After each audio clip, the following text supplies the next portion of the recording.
Sorosier Samuel, homme d'affaires et figure de l'opposition ivoirienne, a livré une analyse approfondie du climat sociopolitique actuel en Côte d'Ivoire à l'approche de l'élection présidentielle. Selon lui, une élection apaisée et inclusive est indispensable pour éviter de replonger le pays dans des tensions comparables à celles ayant marqué et émaillé les scrutins passés. Retrouvez son décryptage en interview. La réforme de la commission électorale indépendante est exigée par la majorité des partis de l'opposition ivoirienne. En votre qualité de membre d'un parti de l'opposition, quel en est votre point de vue? Ok. Étant donné que la CEI, Commission électorale indépendante, est le garant de la stabilité de notre pays et le garant des élections, je pense qu'il faut tenir compte des préoccupations des uns et des autres pour la paix et la réconciliation en Côte d'Ivoire. Un autre sujet, tout aussi à polémique, c'est la reprise de la révision de la liste électorale avant la présidentielle. Un point de vue non partagé par le président de la CEI, qui invoque une impossibilité à tenir dans le temps une autre révision, en raison d'un calendrier serré avant la présidentielle en octobre. Quelle est votre position sur ce débat? Je suis d'avis, pour plusieurs raisons. Mon président Guillaume Soro n'est pas encore inscrit sur la liste électorale.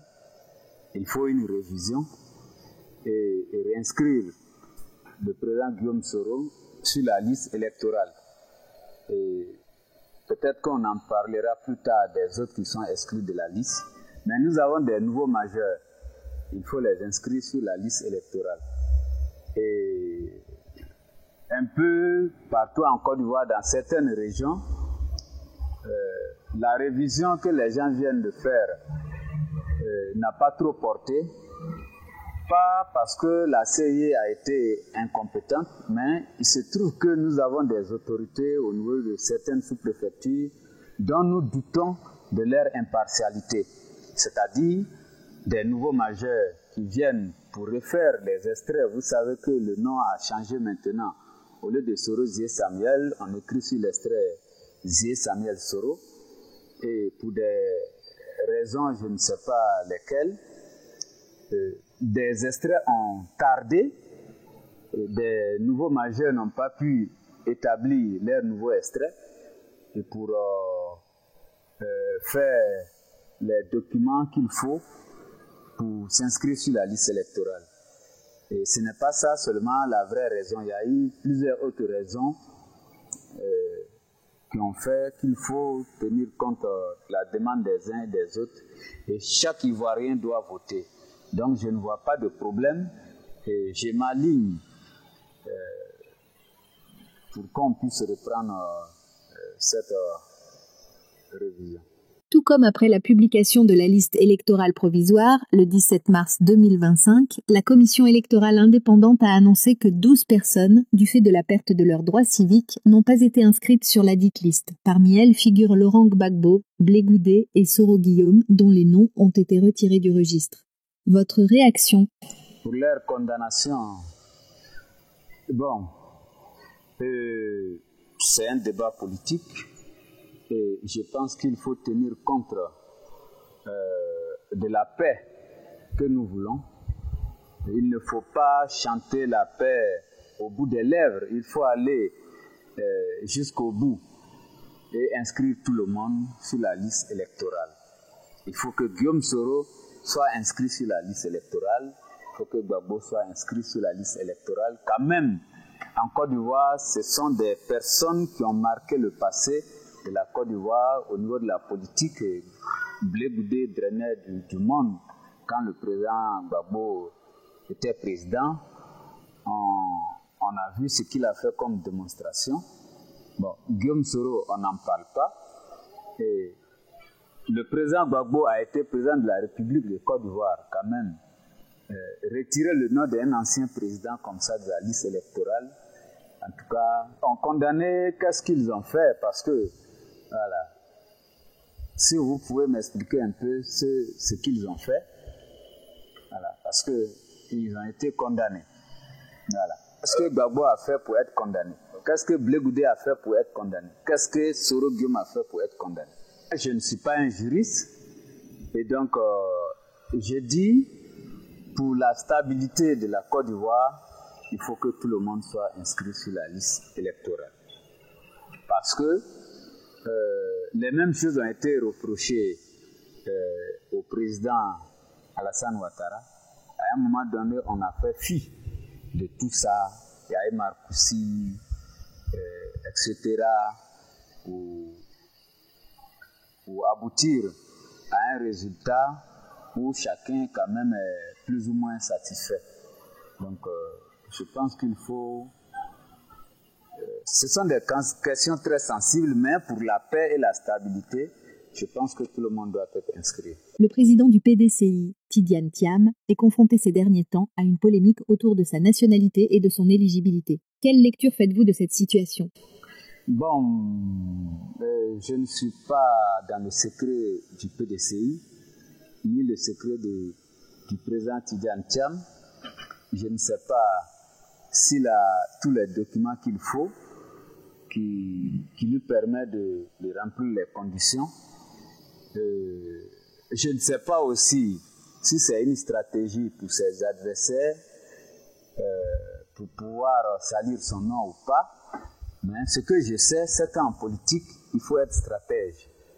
Il y a ce qu'on appelle faire des trucs pour dénigrer de la propagande. Bon, je n'ai pas grand chose à dire, mais je pense que Tidiane Thiam ne s'est pas réveillé un matin bonheur là où il était et a atterri en Côte d'Ivoire pour dire je vais être président du PDCI et je vais être candidat. C'est quand même un grand intellectuel qui a su préparer tout ce qui se passe aujourd'hui. Pour vous, quelles sont les conditions d'une élection inclusive, transparente et apaisée ? Ok. D'abord, j'ai dit il faut que le président Guillaume Soro soit inscrit sur la liste électorale. Mon président Guillaume Soro, mon candidat. Et il faut que Blé Goudé soit inscrit sur la liste électorale. Il faut que Babo soit inscrit sur la liste électorale. Puisque vous me demandez qu'est-ce qu'il faut, et c'est mon avis que je donne pour une paix durable. Parce que nous ne voulons plus revenir sur les violences qu'a connu la Côte d'Ivoire en 2000 où des gens ont eu leur tête tranchée. Avez-vous des velléités de candidature et lesquelles ? D'accord. Ok, puisque nous sommes encore à plusieurs mois des élections, c'est ce que je venais de dire tout à l'heure concernant Thiam. Parce que la politique, tant que vous n'êtes pas stratège, bon, vous ne pouvez pas avancer. Et il y a des moments où il faut parler, des moments où il faut sortir, des moments où il faut essayer de voir. Donc pour le moment, je suis en train de réfléchir et puis revoir mes erreurs des élections passées avant de me prononcer. Un sujet d'effraie la chronique actuellement, c'est celui des litiges fonciers. Quelle solution proposez-vous ? D'accord. D'abord, il faut dire la terre de la Côte d'Ivoire, d'abord aux Ivoiriens. Et en tant qu'un vrai Ivoirien, un vrai patriote, la terre de la Côte d'Ivoire d'abord aux Ivoiriens, je ne suis pas une phobe. Mais l'expérience que j'ai eue, c'est qu'en réalité, ce sont certaines autorités qui n'ont pas connaissance des choses, parce que parler du foncier, c'est parler des ancêtres. Voilà, parler des ancêtres, mais la position de certaines autorités conduit toujours à la bagarre ou bien à des litiges au niveau des lots qui sont revendus à plusieurs personnes. Maintenant, concernant il y a le foncier rural, urbain, etc. Bon, je pense que le gouvernement doit fournir beaucoup d'efforts, parce que ça m'étonne quand même que partout ça se passe, mais le ministre de l'urbanisme, le ministre de la construction, Bon, souvent les gens sont là, ils ne parlent pas trop. Alors il faut d'abord être impartial en tant qu'autorité et ne pas prendre parti. Et c'est le petit effort que nous leur demandons, parce que tout part de là.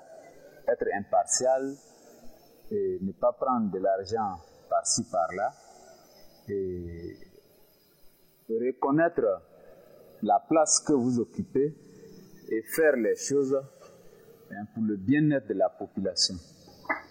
In fine, que pensez-vous que les Ivoiriens doivent retenir de cet entretien? D'accord. Bon, je voudrais quand même lancer un appel au président de la République, qui est le président de la Côte d'Ivoire. Quel que soit ce qu'on dise, quoi qu'on dise, il est l'actuel président de la République. Et il est le garant de la paix. Il est le chef suprême des armées. Et il est notre papa. Et je voudrais quand même qu'il essaie de faire un pas en arrière, que les Ivoiriens soient quand même tranquilles, soient satisfaits par rapport aux élections qui viennent, et que Guillaume Soro soit inscrit sur la liste électorale ainsi que les autres opposants. Ce n'est pas seulement ces trois-là. Il y a des gens qui ont leur nom retiré sur la liste électorale sans raison. Certains ont introduit des demandes. Bon, ils attendent. Concernant la vie politique de mon leader Guillaume Soro, je voudrais lui demander de garder le moral haut. Nous sommes là, nous l'attendons, nous allons continuer à lui être fidèles et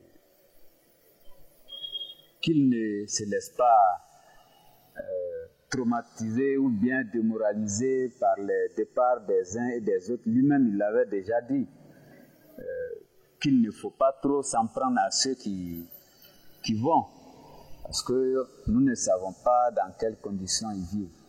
Mais ce que je retiens, c'est que pour quelqu'un qui s'en va, quelles que soient les conditions dans lesquelles il part, ce n'est pas bon pour nous autres, ce n'est pas bon pour la structure, ce n'est pas bon pour le parti.